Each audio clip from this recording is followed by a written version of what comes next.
Shalom teman-teman. Shalom. Kurang kedengeran. Shalom. Shalom. Ya teman-teman, ini masih dikit kita maju lagi. Biar berkat Tuhan tidak berkurang teman-teman.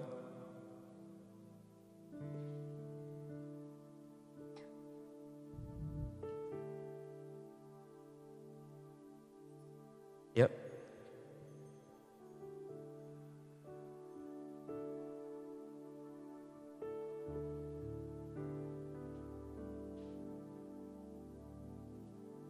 Ya, puji Tuhan. Kita akan mulai ibadah kita pada pagi hari ini.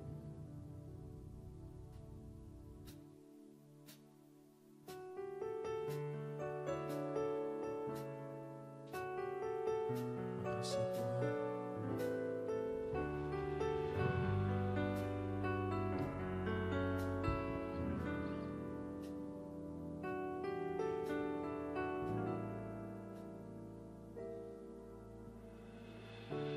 Kau mengenal hatiku,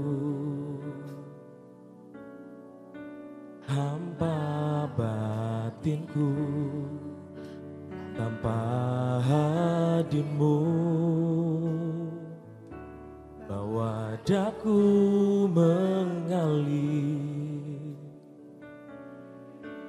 berlabuh dalam hangatnya kasih-Mu. Sejuta rasa di jiwa, rindukan peluk-Mu Bapa. Izinkan ku untuk menyembah dengan apa yang ku punya. Tiada yang lebih berharga, hanya pribadi-Mu Bapa. Biarkanlah ku menyembah, hatiku milik-Mu seutuhnya.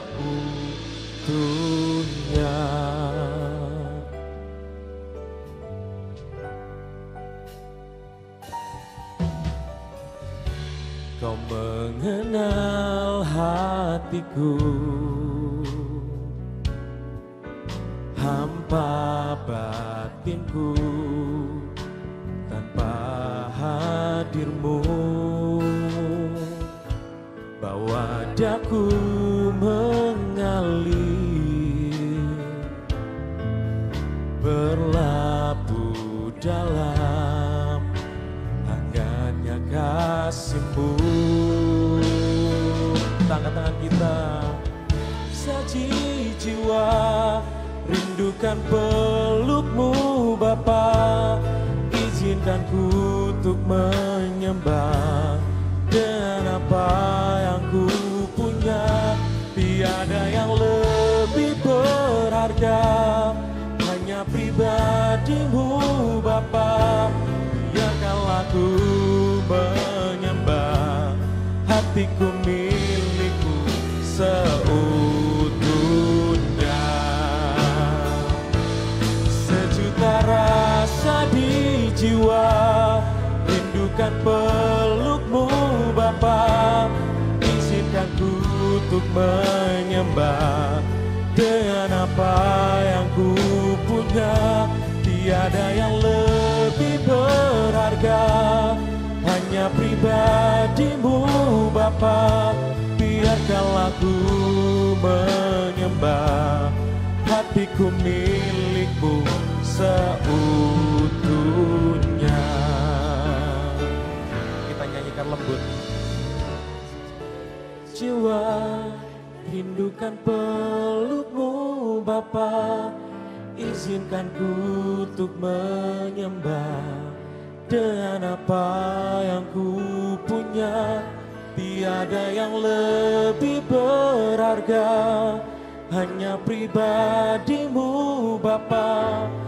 Biarkan ku menyembah, hatiku milik-Mu seutuhnya. Sejuta rasa di jiwa, rindukan peluk-Mu Bapa.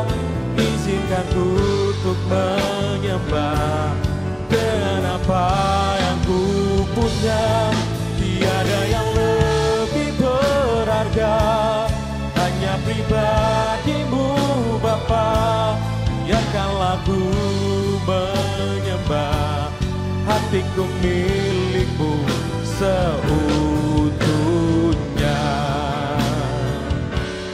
Biarkanlah ku menyembah, hatiku milikmu seutuhnya.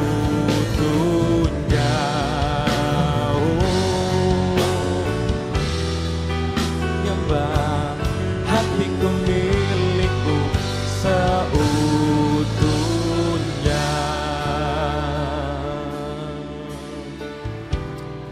Oh Tuhan, terima kasih Tuhan.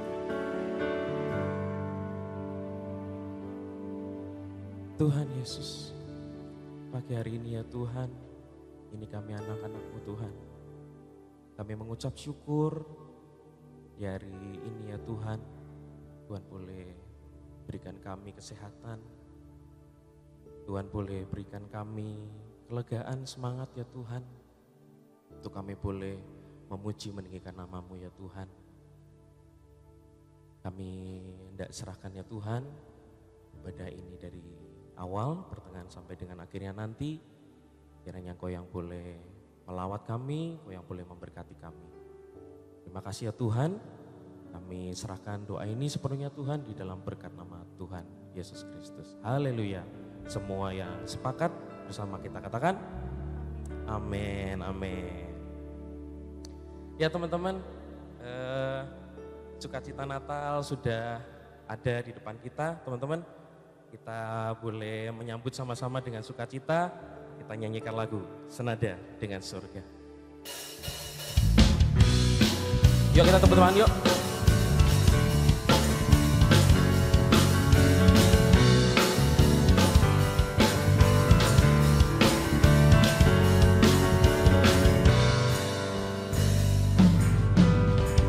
Tuhan Engkau hadir, kuasa yang mengalir, melawat setiap hati kami. Roh-Mu membebaskan, Roh-Mu membangkitkan, kebesaran-Mu dinyatakan, diselamatkan untuk menyembah. Datanglah kerajaan-Mu di dunia, di hadapan tahta-Mu seluruh jiwa menyatu, nyanyikan pujian senada dengan surga. Kami datang bersatu, sembah puji nama-Mu, semesta bersuka senada dengan surga. Yuk kita lebih semangat lagi yuk.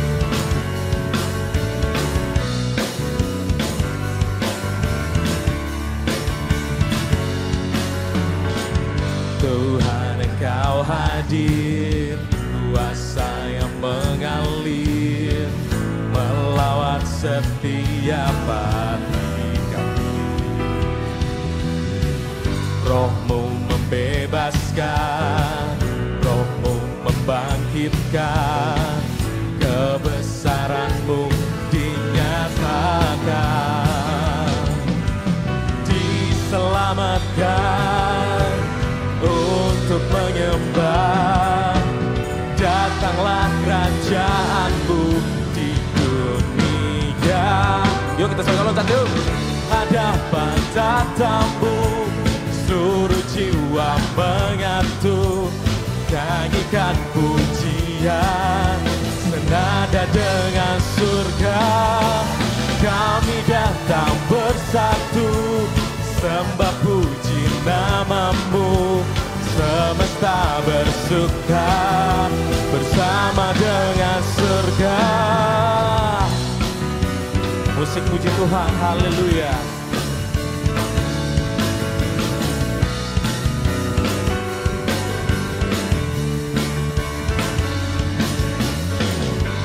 diselamatkan untuk menyembah. Datanglah kerajaan-Mu di dunia, di hadapan tatamu seluruh jiwa menyatu, nyanyikan pujian senada dengan surga. Kami datang bersatu, sembah puji nama-Mu, semesta bersuka bersama dengan surga.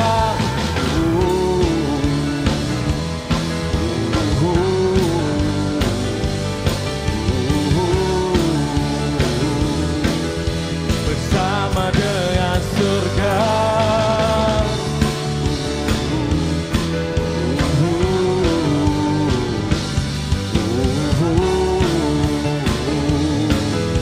Bersama dengan surga. Haleluya, amin. Haleluya. Ya, teman-teman, Gloria, kita boleh sebentar akan merayakan Natal pada tanggal 25. Minggu ini adalah minggu terakhir kita sebelum merayakan Natal, teman-teman. Kita akan nyanyikan satu lagu, Gloria.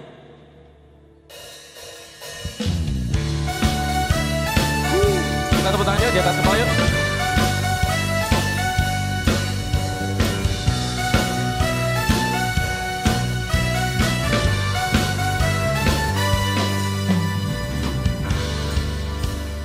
Kami datang bawa pujian, bersama memuji-Mu Tuhan. Satukan suara dan nyanyikan sorak kemenangan.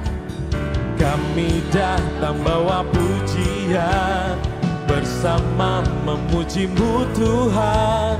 Satukan suara dan nyanyikan sorak kemenangan. Gloria, Gloria, besar Tuhan, ditinggikan di atas segalanya. Gloria, Gloria, besar Tuhan, ditinggikan puji Dia.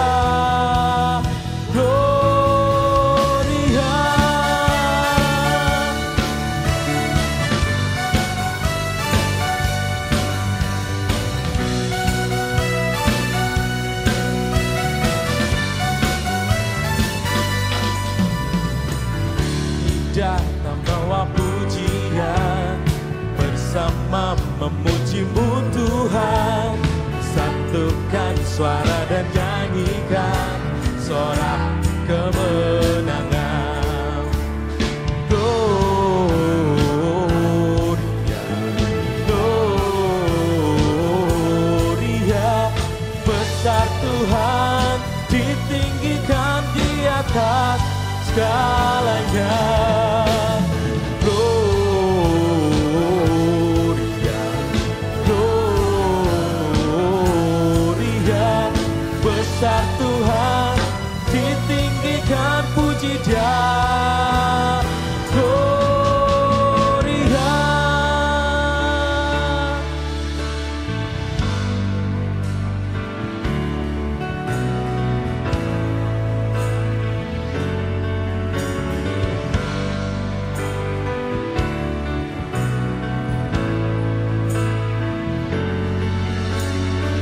We give you glory, we give you honor, we give you praise for all that you are.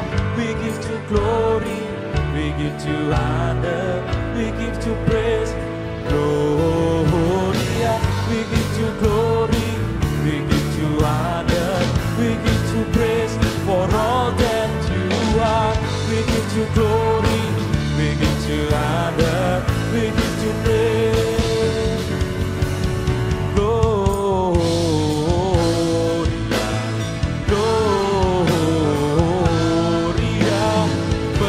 Tuhan, ditinggikan di atas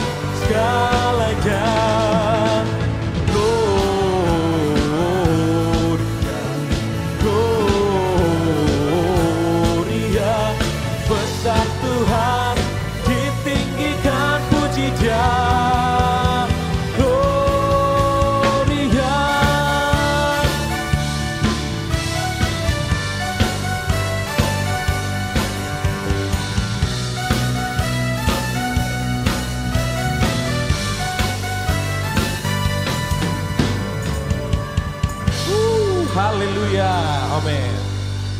Ya teman-teman boleh silakan duduk. Ya teman-teman, pada pagi hari ini aku mau bersaksi sedikit ya teman-teman. Di tahun 2024 ini bukan tahun yang mudah gitu teman-teman. Aku juga nggak tahu teman-teman di sini dengan ya kehidupan kita masing-masing. Mungkin tahun 2024 ini kalian lewati dengan mudah ataupun sulit, tapi percaya bahwa pertolongan Tuhan selalu ada buat kita. Teman-teman, tahun 2024 ini, beberapa bulan belakangan ini, beban yang begitu berat teman-teman boleh aku alami. Yang pertama teman-teman, aku di sini dipercaya untuk boleh memimpin sebuah proyek dan juga memimpin sebuah tim gitu teman-teman di sebuah perusahaan bank di Indonesia ini. Kemudian di dalamnya ini proyeknya sudah lama gitu, kurang lebih udah 2 tahun tidak kunjung selesai dan tahun ini harus diselesaikan gitu teman-teman. Kemudian ketika aku dipercaya untuk boleh memimpin proyek ini gitu teman-teman, tepatnya di Oktober kemarin proyek itu harus selesai tepat pada waktunya. Dengan berbagai macam hal di dalamnya ketika aku masuk teman-teman, masalah itu mungkin bisa diselesaikan 1-2 poin gitu teman-teman. Tapi ada satu masalah yang tidak semua orang dalam tim itu bisa untuk menyelesaikannya gitu teman-teman. Dan masalah itu selalu ada ketika aku pulang gitu. Gimana ya, masalah ini kok aku nggak bisa menyelesaikannya gitu dengan tim. Nah, di saat yang bersamaan teman-teman, tiba-tiba aku juga terkena virus gitu teman-teman, yang sakit yang tidak kunjung sembuh gitu teman-teman. Aku nggak tahu, mungkin karena memang kecapean, kelelahan gitu teman-teman. Nah, suatu hari ketika aku ada di perjalanan pulang gitu teman-teman, mujizat di dalam ujian itu benar adanya. Jadi tiba-tiba suatu hari ketika aku ada di jalan pulang, Tuhan boleh menitipkan sebuah pesan melalui lagu. Di waktu yang tepat Tuhan kirimkan jawaban itu dan itu benar adanya gitu teman-teman. Ketika aku ada di jalan pulang, hikmat itu seperti aku boleh mendapatkannya gitu. Ada satu poin yang memang tidak terpikirkan oleh banyak orang yang ini bisa menyelesaikan goals kita gitu. Dan puji Tuhan, Tuhan tidak permalukan, Tuhan buat proyek itu berhasil tepat pada waktunya. Kita berikan tepuk tangan buat Tuhan Allah kita. Dan puji Tuhan, sakit juga yang aku boleh alami, juga Tuhan boleh sembuhkan oleh bilur-bilurnya. Haleluya.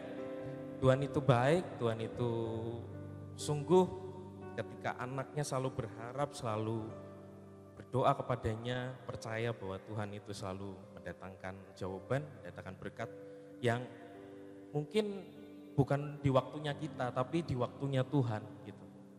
So teman-teman, kalian masih muda di tempat ini, aku percaya teman-teman di sini Tuhan pakai jauh lebih hari, jauh lebih haran buat kemuliaannya.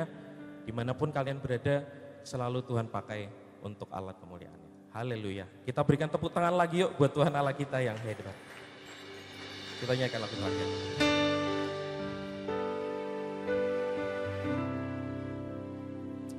Makasih Tuhan.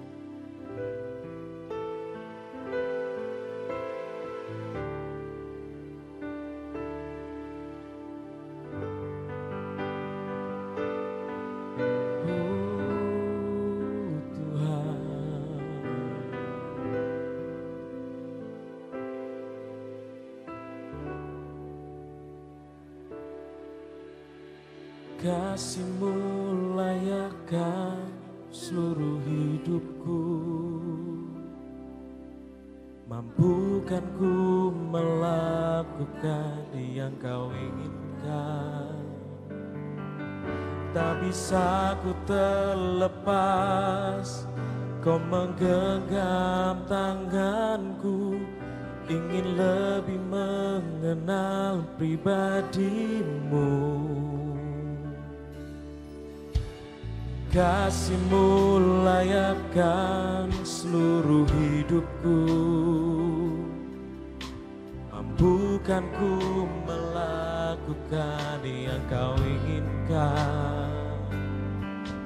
Tak bisa ku terlepas, Kau menggenggam tanganku, ingin lebih mengenal pribadimu. Teman-teman saya undang untuk bagi berdiri. Terhubung denganmu, selalu melekat di hatimu. Firman-Mu itulah dasar hidupku, yang berdaulat atasku.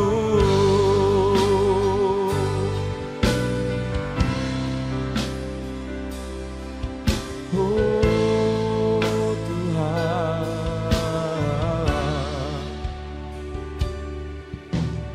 kasih-Mu layakkan seluruh hidupku, mampukan ku melakukan yang Kau inginkan. Tak bisa ku terlepas, Kau menggenggam tanganku, ingin lebih mengenal pribadimu. Ku terhubung denganmu, selalu melekat di hatimu. Firman-Mu itulah dasar hidupku, yang berdaulat atas. Ku terhubung denganmu, selalu melekat di hatimu. Firman-Mu itulah dasar hidupku, yang berdaulat atasku. Ku terhubung denganmu. Teman-teman nyanyikan lembut lagu ini. Melekat di hatimu, firman-Mu itulah dasar hidupku, yang berdaulat atas. Terhubung denganmu, selalu melekat di hatimu. Firman-Mu itulah dasar hidupku, yang berdaulat atasku.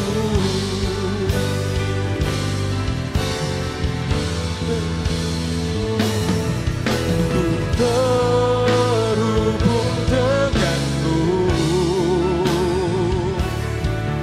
lalu melekat di hatimu. Firman-Mu itulah dasar hidupku,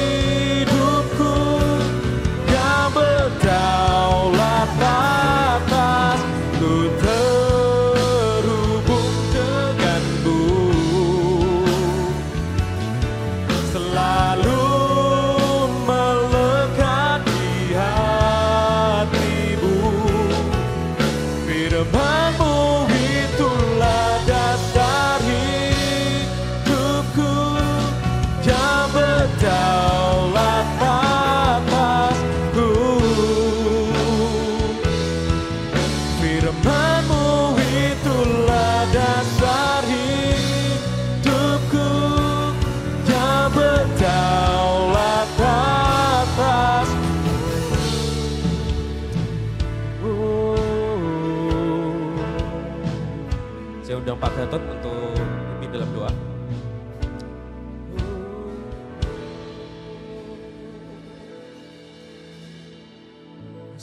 Yesus.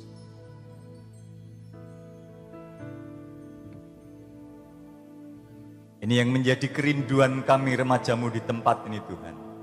Kami boleh tetap menjaga hubungan kami kepada Tuhan. Ketika kami terhubung denganmu Tuhan. Ketika firman-Mu itu menjadi dasar di dalam kami hidup. Di rumah kami, di sekolah kami, di keluarga kami. Kami rindu Tuhan menyukakan hati-Mu. Kami rindu Tuhan di dalam setiap apapun yang kami kerjakan. Bahkan di setiap hembusan nafas kami. Kami tetap mempermuliakan Tuhan. Terima kasih Yesus. Berkati setiap pelayan Tuhan pagi hari ini. WL Singer, pemain musik, pemain tamborin, petugas LCD dan multimedia. Berkat-Mu mengalir, pakai mereka Tuhan menjadi alat-alat kemuliaan-Mu. Dan kalau sebentar kami mau mendengar firman-Mu, mau sambut firman-Mu, kami tahu hari ini sudah lahir bagi kami juru selamat, yaitu Tuhan di kota Daud itu. Mari Tuhan mengurapi setiap guru-guru yang bertugas, mengurapi setiap kami, sehingga kami boleh gunakan telinga kami mendengarkan firman-Mu. Kami boleh gunakan hati kami menyambut-Mu. Dan kami gunakan hidup kami melakukan firman-Mu. Terima kasih Yesus. Kami sambut firman-Mu pagi hari ini. Dan semua yang siap menyambut firman Tuhan sama-sama katakan. Amin. Silakan. Shalom. Halo. Ini antara yang ini masih jawab, jawab telat. Ada yang kayaknya belum sarapan kayaknya sepertinya. Gemes banget suaranya. Sekali shalom. Shalom.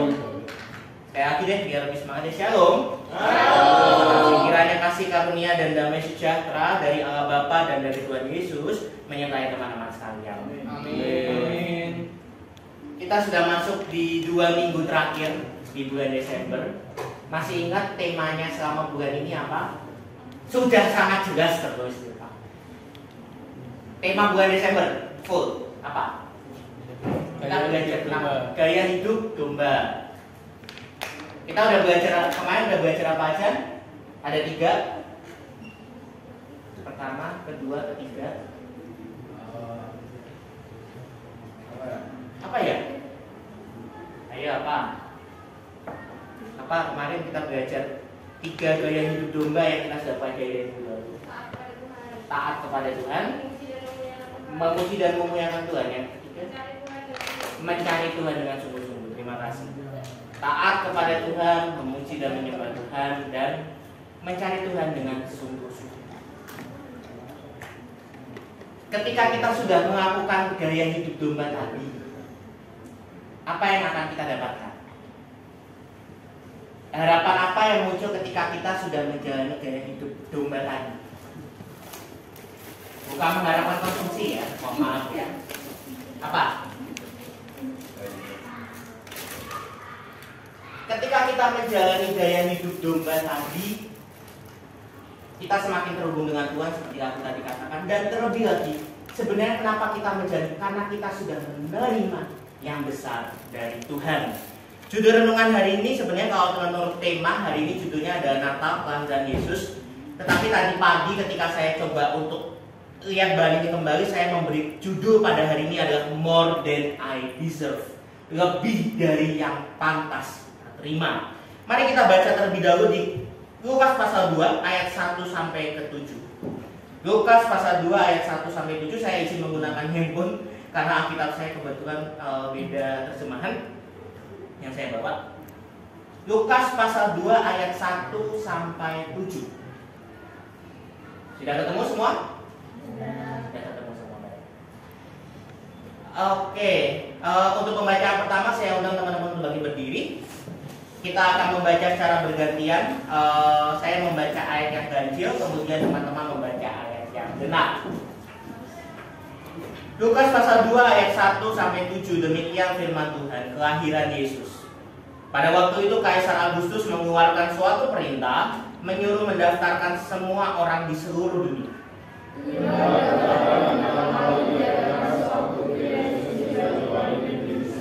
Maka pergilah semua orang mendaftarkan diri masing-masing di kotanya sendiri. Demikian juga Yesus pergi dari kota Nazaret ke Galilea,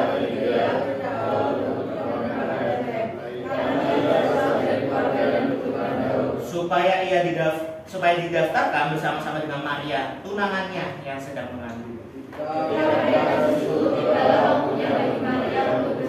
Dan ia melahirkan seorang anak laki-laki, anaknya yang sulung, lalu dibungkusnya dengan lampin dan dibaringkannya di dalam palungan, karena tidak ada tempat bagi mereka di rumah penginapan. Hafalan kita diambil dari Lukas 2 ayat ke-11.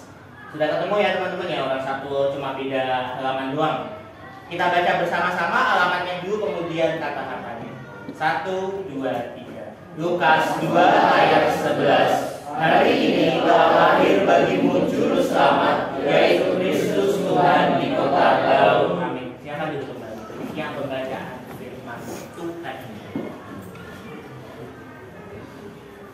Teman-teman, kalau misalnya saya boleh tanya, pemberian apa yang teman-teman pernah terima yang menurut teman-teman tidak pantas sebenarnya menerima itu, tapi teman-teman pernah terima? Pemberian yang menurut teman-teman saya sebenarnya nggak pantas terima itu, tapi kita justru malah menerimanya. Saya mulai dari contoh terlebih dahulu. Saya dapat nilai 70 waktu matematika. Kenapa lebih dari pantas harusnya saya terima? Itu saya kerjain itu ngasal. Saya kerjain itu ngasal dengan ya udahlah sebisa-bisanya gitu-gitu, tahu-tahu dapat nilai 70. Lulus KKN. Mungkin teman-teman ada mau ngasih contoh pemberian apa yang teman-teman pernah terima yang lebih yang menurut teman-teman nggak pantas teman-teman terima sebenarnya. Tapi akhirnya teman-teman terima juga. Apa? Biasanya kalau yang cewek-cewek susah penting biasanya dapat apa gitu kan dari orang tuanya, mungkin, atau dari temannya, atau mungkin pemberian dari pacarnya mungkin.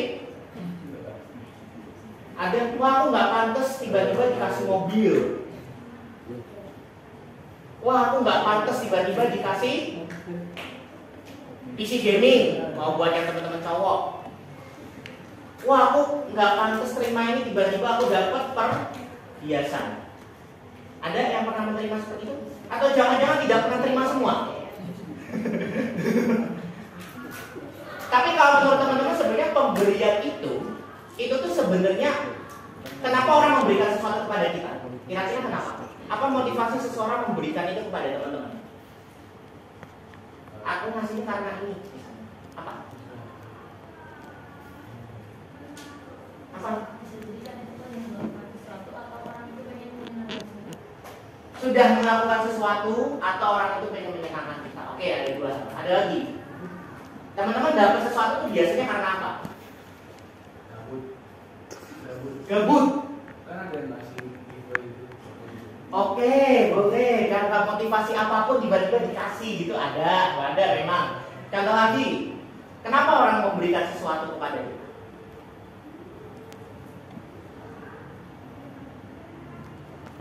Gabut. Gabut itu alasan paling ini ya biasanya ya. Contoh dikasih aja gitu. Kemudian memang orang itu yang nyenengin kita, atau yang ketika kita udah melakukan sesuatu, atau contoh lain, tuntutan kerjaan. Teman-teman kalau dikasih brosur di jalan, itu tuntutan pekerjaan teman-teman. Serius, itu orang yang ngasih brosur itu dibayar loh teman-teman untuk melakukan itu. Tapi terlepas dari itu, tapi ada motivasinya kan. Kenapa seseorang memberikan sesuatu kepada kita? Sekarang kalau misalnya kita balik, pertanyaan yang sama itu kita kasih buat bacaan ini. Kenapa kok tiba-tiba seperti tanpa alasan sebab tiba-tiba kalau kita udah belajar kemarin dari selama bulan ini, Tuhan memberikan anaknya yang Yesus Kristus ke dunia enggak lewat Tuhan bisa aja milih lewat jalan yang lain. Bisa dia milih untuk lahir di kandang, milih untuk lahir di istana raja, bisa pilih lahir di rumah orang kaya. Tapi kenapa Tuhan memilih untuk lahir di kandang ini? Yesus saya dikatakan benar. Itu yang kita mau pelajari hari ini sebenarnya. Setidaknya mari kita baca kembali bacaan kita. Kenapa saya beri judul renungan hari ini ada more than I deserve. Karena sebenarnya pemberian Tuhan itu lebih dari yang pantas sebenarnya kita terima. Kenapa lebih pantas saya terima? Ada dua hal. Yang pertama adalah karena pemberian Tuhan itu semuanya terencana dan dieksekusi dengan rapi, digenapi dengan rapi. Mari kita baca terlebih dahulu. Coba teman-teman tolong dibacakan di ayat pertama. Kita baca. Kalau kita lihat ke konteks ceritanya itu sebenarnya itu semua mengerucut untuk menggenapi apa yang sudah pernah disampaikan. Coba kita baca dulu bacaannya. Konteks sejarahnya pada waktu itu terjadi pada waktu apa? Kira-kira Yesus itu lahir pada kondisi seperti apa sih waktu itu? Yesus lahir, dibuka di bacaannya. Dibuka di bacaannya di pasal 2 ayat 1 tadi. Sedang ada apa sih di negara Israel itu? Bukan negara ya, di Israel itu sedang ada apa sih? Sehingga kok melatar belakang kisah kelahiran Yesus. Yang pertama adalah waktu itu ada survei. Ada survei, bukan survei yang 100 itu ya teman-teman ya, yang kalau misalnya banyak-banyak kan dapat hadiah, bukan ya. Tapi survei yang dilakukan oleh Kaisar Agustus. Kaisar Agustus teman-teman buat gambaran aja. Pada waktu itu, kenapa harus mengangkatkan Yesus? Karena untuk dia rakyat pajak. Jadi bukan semata-mata buat iseng mau daftarin penduduk, agak. Tapi buat supaya rakyat lebih bayar pajak. Karena zaman dulu penerimaan negara ya cuma dari pajak. Kayak diduga menurut catatan sejarah sensus yang ini adalah sensus yang kedua yang dilakukan dan yang termasuk yang terbesar pada zamannya. Karena dikatakan seluruh orang di seluruh dunia. Sebenarnya kalau kata dunia ini merujuknya kepada area kekuasaannya siapa waktu itu? Kekuasaannya siapa? Romawi atau yang waktu itu dipimpin oleh siapa? Agustus. Kok kurang keras sih ya? Yang keras gitu, kayak pada kurang makan aja, belum pada sarapan boy, jangan-jangan ya. Jadi waktu itu Kaisar Agustus nyuruh itu semua orang balik lagi deh ke tempat kampung halamannya. Kita suruh untuk sensus didaftarin. Biar nanti kita tahu-tahu nih mana orang-orang yang harus bayar pajak, mana yang ada. Kemudian setelah ada perintah itu, kemudian apa yang terjadi? Yusuf kemana? Yusuf kemana? Ke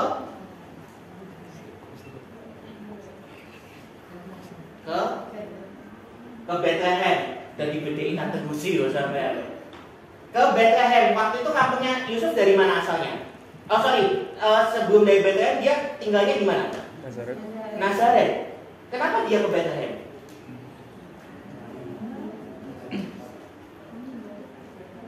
Kalau teman-teman baca, jadi ada di ayat ke-5 kalau nggak salah. Sebenarnya ada dari ayat ke-4 juga sih sebenarnya. Daftar? Iya, dia daftar. Tapi kenapa dia harus ke Bethlehem? Kan bisa aja, aku tak daftar aja deh di Nazaret gitu. Aku tak daftar di Nazaret, gua bawa tunangan gua nih hamil. Kalau zaman sekarang itu ada namanya SIM online. Gua ngapain bikin SIM pakai ini lagi, perpanjang SIM, udah kirim surat, kasih bukti kesehatan fisik apa segala macam, ntar SIM-nya dikirim. Nah ini kenapa harus dari ke Bethlehem? Kenapa? Keturunan Daud. Karena dia keturunan Daud. Karena dia keturunan Daud berarti dia harus ke Bethlehem. Tapi sebenarnya ketika dia ke Bethlehem, itu sebenarnya dia sedang menggenapi apa yang dikatakan oleh Nabi Mika. Nabi Mika pasal ke-5 ayat 1 dikatakan bahwa, boleh dibuka teman-teman, Mika, kitab Mika, bukan Mika plastik ya teman-teman. Kitab Mika 5 pasal 1 akan saya baca pakai terjemahan baru ini sedikit berbeda. Tapi engkau hai Bethlehem Efrata, hal yang terkecil di kaum Yehuda, dan engkau akan bangkit bagiku seseorang pemerintah Israel yang asalnya sudah sejak zaman dahulu. Nabi Mika menubuatkan bahwa Mesias akan lahir dari kota. Berdasarkan membaca Mika tadi, Tergenapi nggak? Tergenapi. Apa yang disampaikan oleh Nabi Mika tergenapi pada ketika Yusuf pindah ke Bethlehem. Itu yang kedua. Lanjut, setelah sampai di Bethlehem, posisinya Maria sedang mengandung. Apa yang terjadi di sana? Apa yang terjadi di sana? Apa yang terjadi di Bethlehem kepada kedua orang ini? Di ayat ke-6 dan ke-7 dari pasal 2, Lukas 2 tadi. Kenapa? Apa yang terjadi dengan orang tua ini?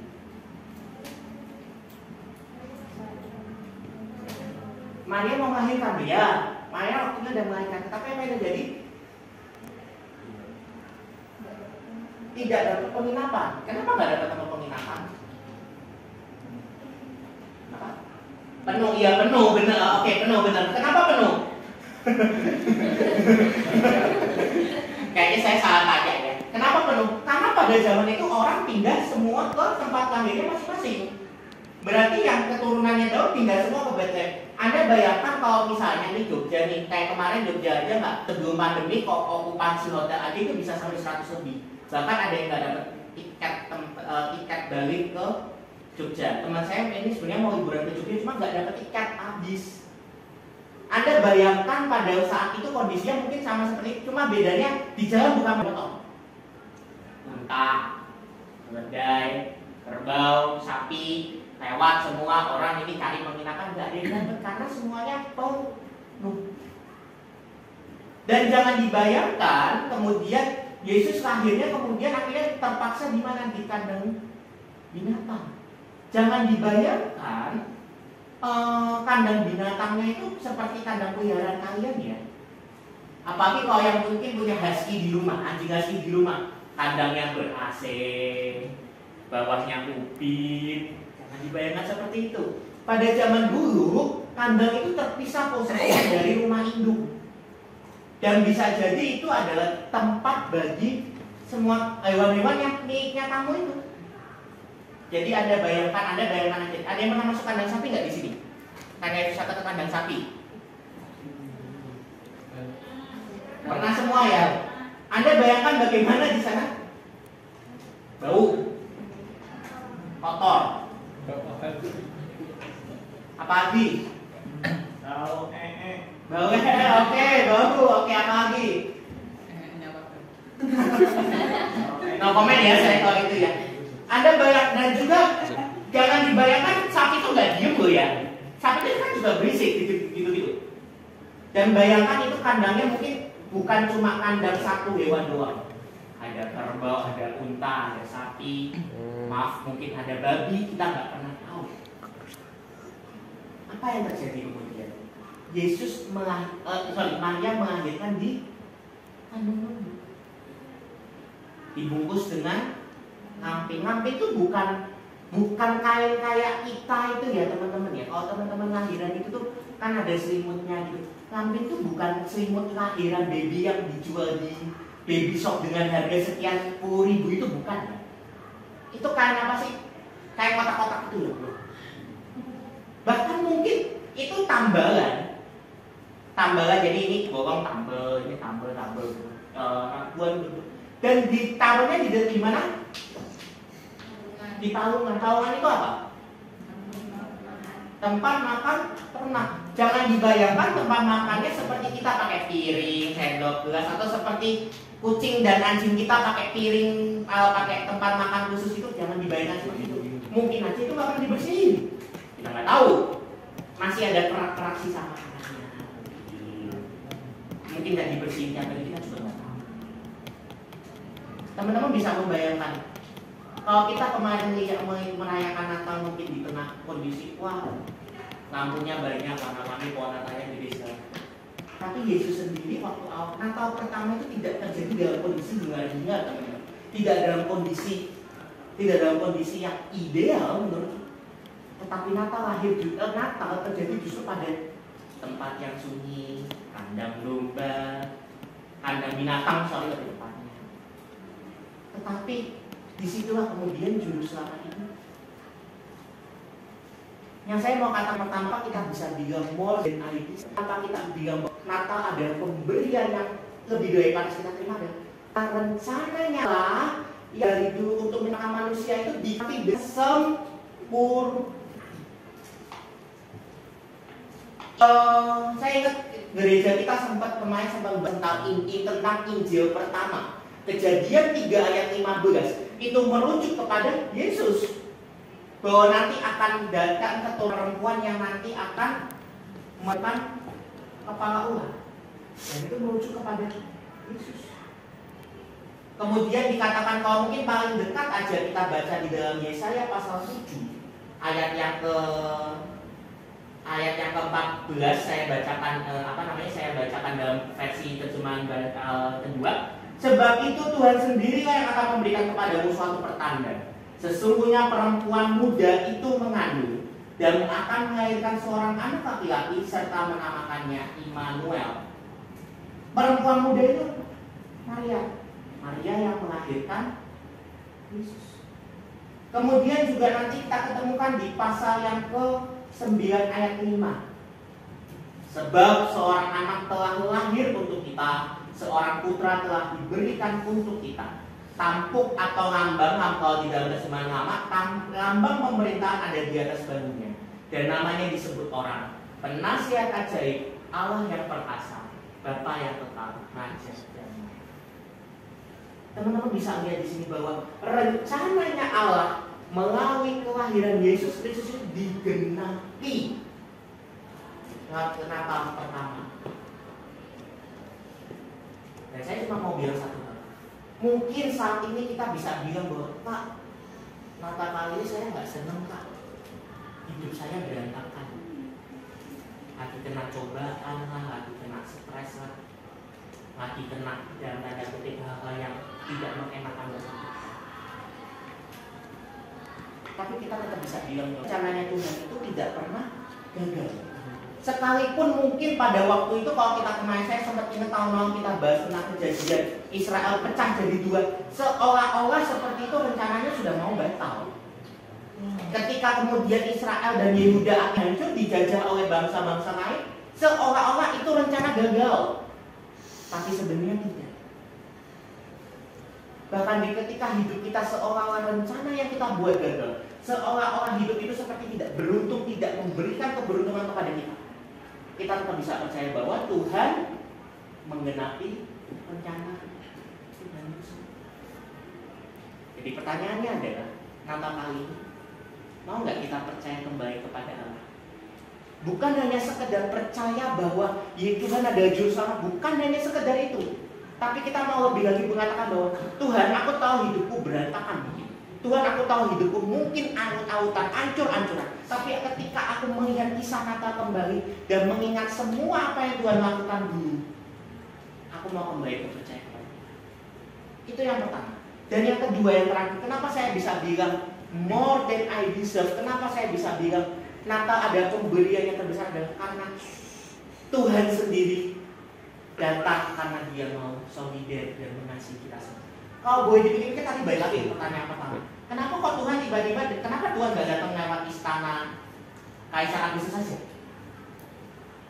Kan raja gitu. Bahkan kalau dikatakan nanti di Matius di Herodes, istana Herodes. Kenapa? Kenapa Tuhan tidak memilih untuk lahir? Bisa aja Tuhan waktu itu lahir tiba-tiba di Bait Allah. Bisa aja. Atau dari keluarga yang terpandang, keluarga yang kaya, bisa aja. Orang dia Tuhan, dia bisa milih, oh ini aku mau lahirnya di sini, aku mau lahirnya di sini. Ibarat kata kalau zaman sekarang, teman-teman kalau mau misalnya besok kalau udah berumah tangga, kalau istrimu besok calon istrimu itu udah mau melahirkan, teman-teman bisa pilih kok rumah sakit di mana di Jogja, JPH, Siloam, Bethesda sini lah, atau Bethesda sana, Panti Rapi lah. Kenapa harus milih rumah sakit yang dalam kutip kacang? Misalnya seperti itu. Nah ini Tuhan sendiri lahir di kandung itu karena apa? Dia mau solider dengan Tuhan. Tahu maksudnya solider apa? Dia mau sepenanggungan dengan kita. Dia mau berbela rasa dengan kita. Tuhan mau turun merasakan apa yang kita rasakan. Tuhan turun merasakan apa yang kita rasakan. Karena itu adalah bukti kasihnya Tuhan kepada kita. Kalau Tuhan merasa Tuhan tidak solid dengan kita, ngapain Tuhan repot-repot lahir? Biarkan aja manusia struggling sendiri dengan kehidupannya. Sehingga ketika kita belajar tentang Natal, yang kita mau dengarkan, yang kita mau sampaikan adalah, sudahkah kita menghayati kasih Tuhan itu dengan benar?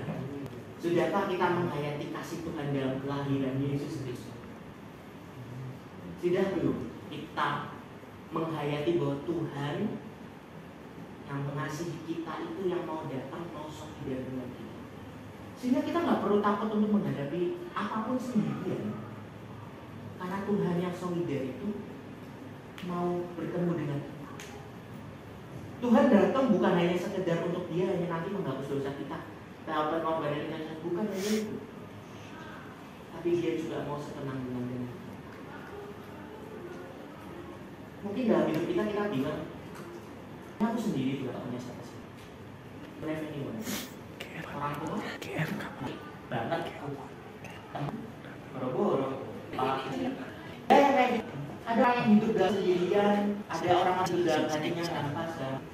Yesus lahir, Yesus datang, bukannya sekedar untuk menyelamatkan, tapi Dia juga menjadi sejati. At the end of the story, setelah Yesus adalah sebuah hal lebih dari hati. Berapa bersih kita kenal? Sangat bersih. Manusia, bahkan kita sesat ketika ada dalam dunia.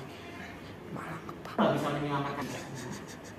Tapi Tuhan lewat rencananya yang luar biasa itu mau datang, lahir, dan menyelamatkan. Kalau kaitkan pelajaran ini kan pelajaran penutup kita dalam selama setahun ini. Kelahiran Yesus membuktikan bahwa Dia ada gembala yang baik.